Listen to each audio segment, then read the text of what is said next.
미국 증시 마감 상황으로 바로 또 넘어가 보도록 하겠습니다. 자, 다우지수는 꽤 올랐습니다. 0. 그러네요. 네, 7% 오르면서 34,152포인트 기록을 했습니다.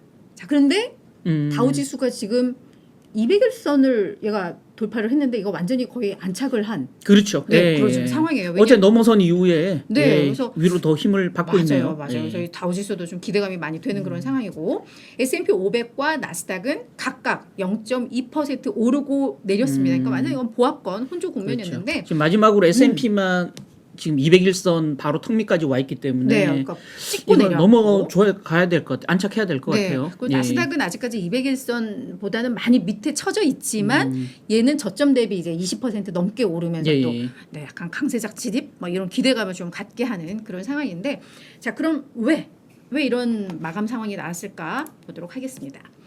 일단 소매업체들의 실적이 매우 좋았습니다. 그러니까 어저께 우리가 좋았나요? 기대했던 게 그러니까 일단 시장의 예상치를 많이 웃돌았죠. 그러니까 그렇죠. 월마트라던가 홈디포의 실적 발표가 있었는데 월마트는 그동안 시장에 계속 우려를 줬잖아요. 눈높이를 이렇게 만들어 놓고서는 그렇죠. 그래서 사실은 눈높이를 낮춰놨기 때문에 시장의 전망치를 웃도는 뭐 깜짝 실적이라고는 하지만 그러니까 그 눈높이 낮춰놓은 걸 또 고려하면 어젯밤에 제가 월마트 실적 보고 기사를 바로 썼거든요. 네. 거기 밑에 모르는 분이 이렇게 독자가 댓글에 달았더라고요. 지들끼리 겁줘놓고서는 그것도 넘어섰다고 주가 뛰고 지랄들 한다 이렇게 댓글에 달아놓은 거예요. 그 그래서 말도 맞아. 예, 사실 맞는 얘기거든요. 왜냐면 일단 가이던스 낮추고 겁주고 하면서 그때 주가가 사실 많이 빠졌었기 그렇죠. 때문에 그거 고려하면 그냥 병 주고 약 주고 그냥 지금 난리가 나 있는 그런 상황인데 일단 그래도 시장의 눈높이를 낮춰놨지만 그를 또 웃도는 실적을 발표를 맞습니다. 하면서 그 또 월마트가 어제 5% 넘게 올랐는데 얘가 그 다우지수에 편입되어 있는 종목이다 보니까 그렇죠. 다우지수가 그래서 좀 많이 올랐다라고 보시면 될 것 같아요. 그래서 사실 어저께 뭐 홈디포나 월마트뿐만 아니라 소매 업체들이 대체적으로 주가가 다 올랐거든요. 그렇죠. 타깃도 3% 정도 넘게 오르고 뭐 그런 것들이 좀 호재였고 반면에 주택 지표는 그러니까 경제 지표들은 다소 좀 엇갈리게 나왔습니다. 예, 그렇죠. 그래서 이제 그 내용을 좀 보도록 할 텐데. 일단 7월 산업 생산인데 이게 전월로에서 이제 0.6% 증가를 한 거죠. 이게 시장의 전망치가 0.3였으니까 많이 좀 웃돌았고 전월에는 이게 마이너스였으니까 산업 생산 지표는 괜찮았다. 그리고 제조업 가동률도 뭐 전월이라던가 전망치를 웃도는 약 80.3% 정도가 좀 나왔거든요. 그래서 이 산업 생산 지표가 괜찮았고 반면에 주택 지표는 조금 부진하게 나오면서 이 지표가 엇갈리면서 이게 또 강세장이니 약세장이니 뭐 경기 침체가 우려되느니 아니니 이제는 뭐 물가가 잡히는 신호니 이러면서 이제 뭐 S&P 500이나 나스닥 지수는 보합권 혼조를 기록한 게 아닌가. 그렇죠. 좀 설명이 될 것 같아요. 이제 둘 다 사실은 그 월마트 실적하고 비슷하게 기대치와 우려 수준이 굉장히 좀 달랐었거든요. 네. 그래서 제가 차트를 하나 준비했는데 첫 번째 거 보면 자동차가 살려낸 산업 생산, 이게 자동차 부분이 너무 좋았어요. 자동차 생산이 좋았기 때문에 지금 보세요. 전전달에 마이너스 0.1에서 제로였다가 이번에 이제 플러스 0.6까지 지금 올라간 거거든요. 네. 산업 생산이 이렇게 좋았던 게 자동차가 좋았는데 이게 이제 그 시차는 좀 있어요. 어제 이제 발표됐던 그러니까 간밤이 아니고 엊그제 그러니까 뭐라고 해야 되나요 이거 하루 전날 하루 전날 발표됐던 무료고 시차 때문에 좀 그렇죠. 헷갈려요. 그러니까 어제 방송에서 소개해드렸던 8월달 그건 이제 굉장히 선행지표격이죠. 뉴욕주의 엠파이어 스테이트 제조업 지수는 마이너스 31. 뭐 거의 최악의 한 달 만에 41포인트가 지금 급락을 했었거든요. 그걸 보면 야 제조업 경기 엄청 안 좋아질 거야 8월에는 했는데 지금 이 산업 생산은 7월 거거든요. 거죠. 그러다 보니까 야 이거 제조업 지수 산업 생산 다 안 좋을 거야라고 우려했는데 이렇게 0.6 전망치보다도 높고 또 우려 수준 비해서도 굉장히 좋으니까 사실은 이걸 호재로 좀 호재로 받아들인 게 사실은 더 좀 심리적으로 컸다라는 거죠. 그런 부분이 좀 있었던 부분이고요. 여기 이제 하단에 멘트 보면 지금 이게 웰스파고 멘트거든요. 웰스파고가 이 산업생산 보고서 이렇게 코멘트했어요. 공급망 차질로 그동안 자동차가 수요자들이 원하는 만큼 생산을 못했잖아요. 그렇죠. 그래서 이제 인기 있는 자동차 뭐 브랜드 그 자동차 같은 경우는 제품 같은 경우는 뭐 1년은 기다려야 물건을 받을 수 있다. 그래서 중고차 가격이 더 올랐던 요인도 있는데요. 그러다 보니까 경기가 둔화돼도 이렇게 이전됐던 수요가 계속 나올 거기 때문에 자동차 생산은 계속 충분하게 좋을 것이다라는 전망을 내놨던 거예요. 그래서 생각보다는 산업 생산 지금 엠파이어 스테이트 제조업 지수가 안 좋았지만 8월 달 산업 생산도 썩 나쁘지는 않을 거다라는 게 웰스파고의 전망이거든요. 그에 비해서 이거 다음 거 한번 보시면 네. 주택 경기 지표 이건 제가 어제 방송에서도 말씀드렸죠. 야, 금리 올렸는데 주택 경기가 어떻게 좋을 수가 있어? 당연히 나쁜 거지. 였는데 우려보다는 덜 나쁘다는 거예요. 이건 뭐냐면 그 매달 지표가 아니고요. 추세를 보여주기 위해서 12개월 평균을 계속 그래프로 그린 겁니다. 이거는. 그죠? 예. 지금 보시면 이렇게 앞에 회색으로 표시된 부분이 경기 침체기거든요. 네네. 경기 침체기에 주택 지표 떨어지는 거 보세요. 그러니까 이게 신규 주택 착공이거든요. 네. 하우징 스타트니까 가파르게 떨어지죠. 그러네. 지금 보세요. 오히려 괜찮네. 6개월 이동 평균으로 보면 끄트머리만 조금 이렇게 꺾여 있지. 지금 빠지는 국면이 아니라는 거죠. 12개월 이동 평균으로 보면. 예. 그리고 옆에 보세요. 옆에 것도 역시 12개월 이동 평균인데 밑에 파란 부분, 파란색은 신규 주택 착공이에요. 네. 요거는 좀 꺾이죠. 근데 붉은색은 뭐냐면 빌딩 퍼미스. 그러니까 그 건축 허가죠. 요거는 완전 선행 지표죠. 허가를 받아야 그다음 착공을 공사를 시작하니까. 그쵸? 근데 이거는 오히려 위로 올라가고 있는 거예요. 12개월 이동 평균으로 보면. 그러니까 선행 지표로 봐도 앞으로 좀 더 있어야 신규 주택 착공이 더 꺾일 거다라는 거죠. 그러니까 신규 주택 착공 자체도 과거 경기 침체기에 비해서는 꺾이는 게 아주 뭐 지금 미미하게 나타나고 있는 거고 또 지금 현재 12개월 이동 평균으로 약간 꺾이고 있지만 선행 지표인 건축 허가 건수를 보면 좀 더 한참 지나야 꺾일 거라는 거죠. 예. 그렇기 때문에 주택 지표가 좋지 않았지만 야 이거 우려했던 것보다는 덜 나쁜데 이게 이런 심리가 반영됐다. 그래서 산업 생산은 걱정했던 것보다 훨씬 좋았고 주택 지표는 걱정했던 것보다 덜 나빴고 어쨌든 둘 다 호재라는 거죠. 그러니까 저는 사실은 이게 시장의 전망치가 154만 건이었는데 예. 실제로는 이제 144만 건이 나왔으니까 맞습니다. 예. 와, 예상치도 많이 밑돌았고 결국은 연준에서 금리를 계속 올리는 게 결국 모기지 금리가 올라가니까 그렇죠. 수요가 줄고 그러니까 이제 주택 건설이 이제 침체되는 거라서 네. 아 확실히 주택은 이제 완전히 그냥 아작났구나라고 생각을 네. 했는데 이게 또 12월 평균으로 보니까 말씀하신 대로 네. 그래도 괜찮네. 네.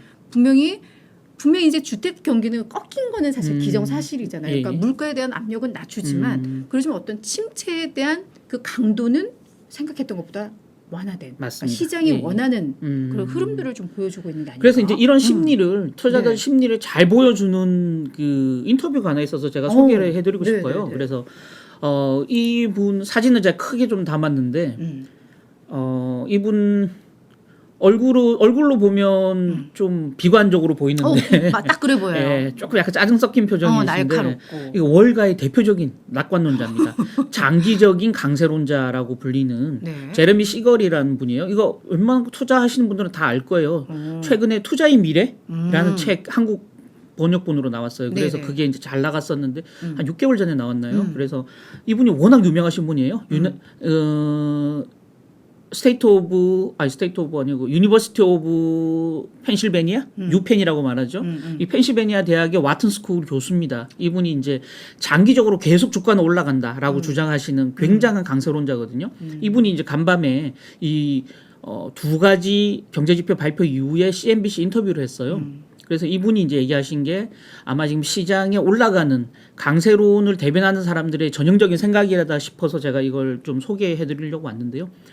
인플레이션 이미 정점 지난 것 같다라고 얘기하고 있는 거예요. 오케이. 예, 요거는 뭐 우리 모두가 동의할 다? 수 있죠. 최근 네. 들어서 나타난 여러 가지 소비자 물가지수, 생산자 물가지수, 그다음 기대 인플레 네. 봐도 다 이제 정점을 찍고 내려오는 듯한.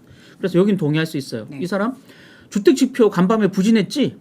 야, 연준 정책이 효과가 나고 있다는 뜻이야. 그것도 오케이. 주택 경기 꺾으려고 하는 거예요. 주택 경기 꺾인다고 겁내지 말고 주택 경기 꺾여? 그건 연준 정책이 효과가 있는 거야. 그럼 앞으로 이제 긴축도 속도 예, 조절이 갈 거야. 그렇죠. 효과가 나고 있으니 앞으로 천천히 갈 거야라는 게 이 그렇죠. 사람 주장이에요. 오케이. 그다음에 밑에 보세요. 연준이 미국 경제를 연착륙으로 끌고 갈 거라는 자신감이 더 커지고 있다라는 거죠. 왜냐? 지금 유통업체 실적 좋았죠. 소비 지출 생각보다 덜 꺾일 거라는 게 지금 일반적인 관측이죠. 네. 주택 경기 지표 나빠지고 있지만 아까 설명드렸듯이 우려보다는 덜 나쁘다. 그 외 산업 생산이나 제조업 지수는 생각보다 튼튼하다라는 괜찮아. 측면에서 보면 그래 이 정도 금리 인상이면 그리고 이미 인상 효과가 나고 있는 거면 연착륙이 가능할 거다라는 전망이 맞아요. 자신감이 지금 커지고 있다는 게 이 네. 사람 생각이에요. 그래서 앞으로 더 큰 폭의 금리 인상을 하게 되면 경기가 침체로 빠질 거니 연준도 이제 효과를 보고 속도 조절을 할 거야. 네. 그래서 이런 관점에 종합적으로 볼 때 증시는 이미 6월에 저점을 찍었고 하반기 꽤 좋을 거야. 라는 게 이 사람의 주장이에요. 근데 이제 그렇게 치부할 수는 있어요. 이 사람이 계속 강세론 사실 얘기하는 분이기 때문에 야, 이 사람은 늘 시겔은 이렇게 얘기하지라고 어떤 생각할 수 재료도 있는데 다 긍정적으로 해석할 맞습니다. 수 있는 분. 예. 다만 이분이 올 초에는 사실은 조금 비관적인 얘기를 했어요. 그러니까 길게 보고 증시를 나쁘게 본 게 아니고요. 연준이 올 3월부터 사실 그 얘기했어요. 연준이 지금이면 속도 조절을 해야 돼. 그거 3월부터 얘기하신 분이에요. 예. 너무 근데 강하게 지금 금리를 올리고 있는데 네. 야, 이러면 단기적으로 증시가 좀 안 좋겠는데 이 우려를 3월, 5월, 7월에 계속 하셨던 분이에요. 네. 이분이 이제 8월 되니까 야 이제 하반기는 좋을 거야 라고 예상했던 거죠. 뭔가 어떤 경제 지표에서의 자신감이 좀 생겼고 연준이 이제 피봇할 거라는 자신감이 좀 생긴 네. 거죠. 예. 그런 측면에서 보면 지금 시장도 이런 기대감으로 새로운 강세장이 펼쳐지고 있다. 네. 이렇게 얘기하는 사람들이 늘어나고 있는 거 아닌가라는 생각이 듭니다. 그래서 진짜 이 간밤에 또 뱅크 오브 아메리카에서 펀드 매니저 대상으로 해서 예. 서베이 조사를 했는데 맞습니다. 예. 일단 펀드 매니저들도 그동안 되게 보수적이었잖아요. 그래서 맞습니다. 현금 비중 늘려야 돼. 예. 우리 지난달에 아마 여기서 했던 것 같은데. 근데 그랬나요? 네 했어요. 아, 예. 좀 기억이 없어서. 좀 기억이 나거든요. 왜냐면 예. 그때 선배가 이제 얘네가 이거는 매월 이제 발표하는 거다 예. 또 이런 설명을 해줘가지고. 젊은 게 좋은 거네요. 예. 그죠? 제가 많이 젊죠. 네, 그래서 어제 또 얼굴은 제가 더 어려 보이지만 사실 아니 나이가 그거는 훨씬 많죠. 그건 선배 제가. 생각이라니까. 제가 더 어려 보인다니까. 예, 알겠습니다. 예, 인정. 네, 예. 그래서 8월 서베이 결과도 나왔는데 8월 서베이에서 보니까 이제 시장이 뭔가 반등을 하고 자꾸 이게 강세 신호들이 나오니까 현금 비중이 지난달보다는 확실히 좀 줄어든 것 같아요. 예, 이거- 그래서 제가 준비했습니다. 예. 예, 한번 보시죠. 네. 제목 거창하게 달았습니다. 성장주에 다시 벼뜬다. 이미 벼 약간 들고 들었죠, 있지만 들었죠. 예, 나스닥 최근에 강했기 때문에 네. 예, 보시면 사실은 지금 올 들어 지금까지입니다. 올 1월 1일 2022년 1월 1일을 0으로 놓고 지금 현재 가격 수준이 어디냐를 나타낸 거거든요. 위에 초록색은 가치주, 밑에 검은색은 성장주입니다. 가치주가 훨씬 강했죠. 지금 네, 올 들어 네. 지금 둘 다 사실은 연초에 비해서는 마이너스지만 굉장히 지금 이제 그 가치주가 강한 모습 뭐 구간 다 확인할 수 있으시겠죠. 모든 구간에서 다 가치주가 강했죠. 맞죠? 네. 올 들어 그만큼 약세장이었다라는 거죠. 예. 근데 8월 글로벌 펀드 매니저 설문조사를 했더니 사실 이 설문조사는 굉장히 의미가 있습니다. 뱅크 오브 아메리카가 설문조사하는데 보통 한 10,000명 넘게 서베이를 하거든요. 그래서 모집단이 엄청 커요. 예, 네. 그러다 보니까 굉장히 좀 설득력 있고 매달 하는 거기 때문에 추이를 보기가 굉장히 좋은데 네. 이번에 몇 가지 좀 유의미한 좀 조사들이 있었습니다. 잘 안 보이시죠? 네. 노안이어가지고. 네, 그렇죠. 예. 보시면 58% 이게 이제 응답자가 순응답입니다. 그래서 58%란 말은 그러니까 경기 침체가 안 올 거야라고 생각하는 사람하고 안 올 거야 생각하는 사람은 뺀 숫자입니다. 이게 58이. 네. 예. 그래서 이게 전올해는 사실 47이었는데 이번에는 58%가 경기 침체 올 거야라고 얘기해요. 뭐, 경기 긴축이 침체는 되니까. 온다는 건 네. 뭐 언젠간 온다는 건 누구나 동의하고 있다라는 네. 거죠, 이제는. 그 밑에 88%는 무려 그러니까 전월엔 79였는데 이게 88%는 1년 내에 인플레이션이 낮아질 거야. 저것도 그러니까 경기 침체는 오지만 인플레이션이 확실히 잡힌다는 기대감이 생기고 있다는 네. 거죠. 그래서 가장 큰 테일 리스크, 안 생길 것 같지만 생기면 좀 충격이 예상되는 테일 리스크는 이 높은 인플레이션이 지속되는 거야. 그러니까 인플레가 꺼진다는 걸 다 예상하고 있기 때문에 그게 어긋나면 큰 리스크가 된다는 거죠. 그렇죠. 예, 그렇게 꼽았던 거고요. 네. 근데 밑에 이제 투자에 관한 두 가지 포인트가 있는데 여기 재밌습니다. 방금 말씀 주셨듯이. 그래서 현금 보유 비중이 니들 얼마니 펀드 매니저들이니까 네, 네. 네가 운영하는 그 펀드 자금이 있을 텐데 거기서 현금이 얼마니 7월에 6.1%였대요. 네. 그러니까 100 중에 100원이 있으면 61원. 아니지. 아니요. 1,000원. 1,000원이면 61원을 현금을 들고 있었던 사람들이 지금 57원으로 현금 비중을 낮췄죠. 그렇죠. 현금 비중 낮췄다는 말은 뭔가를 샀다는 얘기죠. 주식이든 뭐 채권이든. 주식 채권을 샀다는 얘기죠. 그래서 뭔가 이제 시장의 방향성이 보이기 시작했다라는 걸 좀 현금을 들고 있는 말은 실탄을 확보하고 있다는 말이니까 아직 방향이 안 보여. 앞이 캄캄해라는 얘기인데 현금 보유 비중을 낮췄다라는 거죠. 방향이 이제 좀 보이기 시작했다라는 거고요. 그 밑에 더 재밌는 게 바로 요겁니다. 월스트리트 저널은 요걸 제목으로 뽑았더라고요. 대부분 매체는 뭐 경기 침체, 인플레를 제목으로 뽑았는데 이 기사를 월스트리트 저널은 맨 밑에 걸 뽑았어요.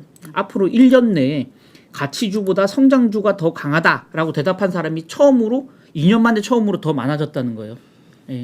처음으로 역전됐다라는 거죠. 그래서 옆에 그래프 보면 올 들어 지금까지 계속 매달 가치주가 강했는데 이제는 가치주와 성장주가 역전될 거야라고 전망하는 펀드 매니저들이 처음으로 2년 만에 처음으로 늘어났다. 거의 팬데믹 이후 처음으로 늘어났다. 이렇게 보시면 될 것 같습니다. 네. 근데 사실 이게 현금 보유 비중이 전월보다는 줄었기 때문에 확실히 이제 시장이 반등이 오고 하니까 이거 우리 일단은 시장에 좀 뛰어들자. 그렇죠. 맞습니다. 이런 비율이 좀 늘었다. 뭔가 좀 고민이 되는 상황이구나. 또 이렇게 해석을 해볼 수가 있는데 다만 이게 장기 평균은 4.8인가 그렇대요. 네, 맞습니다. 그러니까 여전히 보수적이고 그리고 이제 운영 자산들을 좀 보더라도 아직까지는 뭐 달러라던가 이런 상품, 채권 이게 비중이 많다는 건 그렇죠. 아직은 방어적이긴 한데 또 조금씩 이제 바뀌고 있다. 특히 이 성장주에 대한 기대감을 갖고 있다라는 것은 맞습니다. 하나의 좀 큰 의미 있는 변화가 아닐까. 뭐 이렇게 해석을 해볼 수가 있을 것 결국은 같습니다. 우리는 뭐 전체 숫자보다는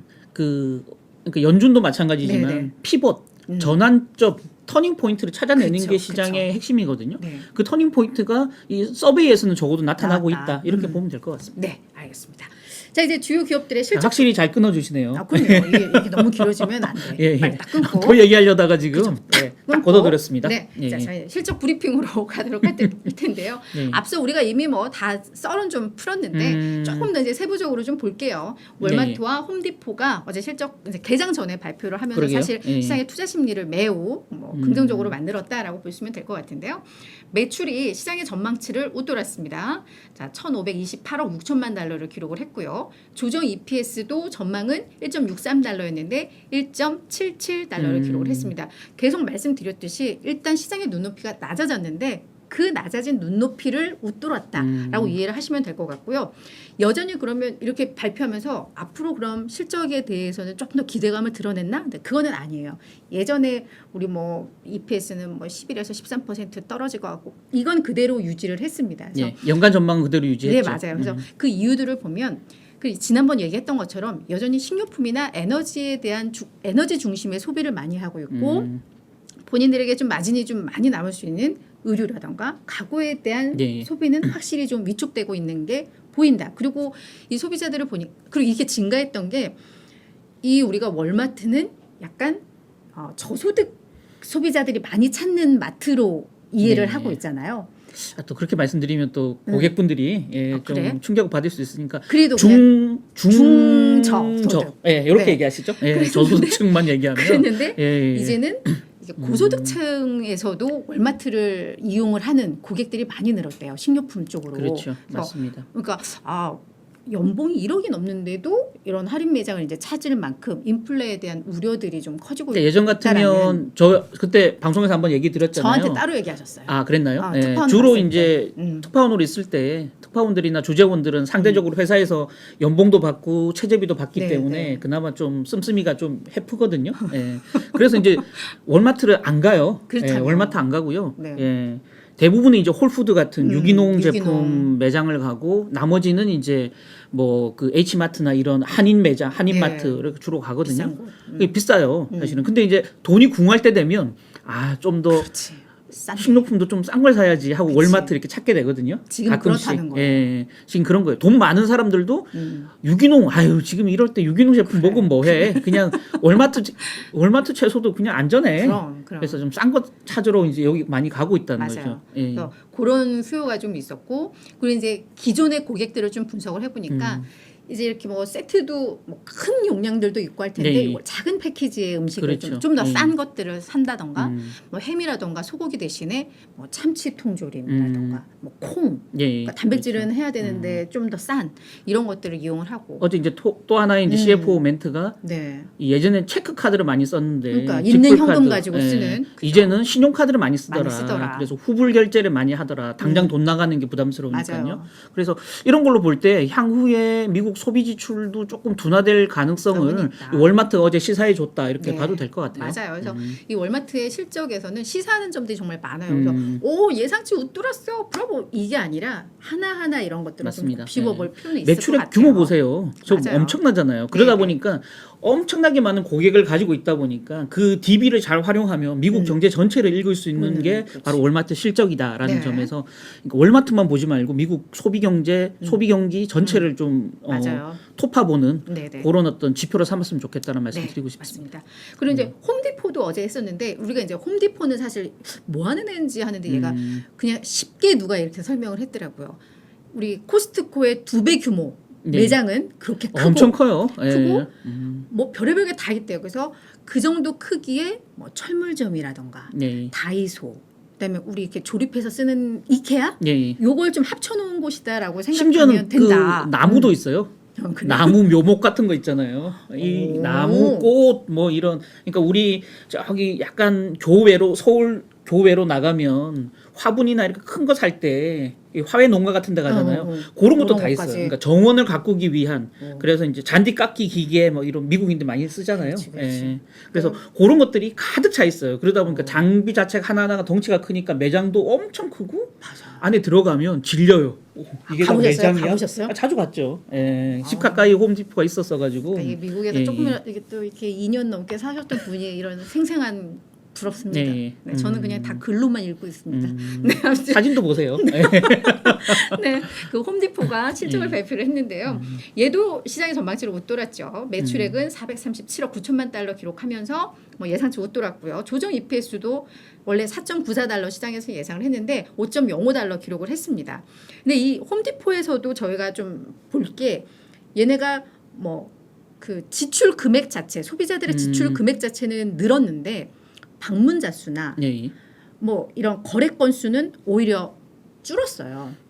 그러니까 결국은 금액이 늘었다는 건 인플레 영향일 수 있잖아요. 예. 근데 그 방문 개수, 거래 건수가 줄었다는 건 이것도 뭔가 조금 불안한 뭐 이렇게 해석을 하는 이야기들이 좀 많았으니까 예. 동일 점포 매출은 늘었는데 네. 예. 방문객 수는 전체적으로 줄었죠. 8%가 예. 넘게 좀 줄었다. 그래서 이 두 개가 좀 공통적인 내용들이 있는데 오늘 아마 소매 판매 지표가 나오잖아요. 예. 그러니까 그걸 좀 보면서 좀 더 우리가 확고하게 이게 소매가 어떤 상황인지를 좀 보면 사실 어제 좋을 것 말씀드렸지만 같습니다. 이게 이제 유통업체들 중에서도 홈디포는 주택 경기를 타는 그치. 업체거든요. 네. 그러다 보니까 1분기는 사상 최대 매출이었잖아요. 네, 네. 역대 창사 이래 최대. 그러니까 당연히 뭐 주택 경기 그때는 좋았으니까요. 네, 다만 2분기는 주택 경기가 이제 꺾이기 시작할 때였기 때문에 상대적으로 조금 밑에 내려가는 뭐 당연한 수준 아닌가 보여지는데 생각보다는 좋았어요. 그래서 그렇죠. 예. 네, 그렇습니다.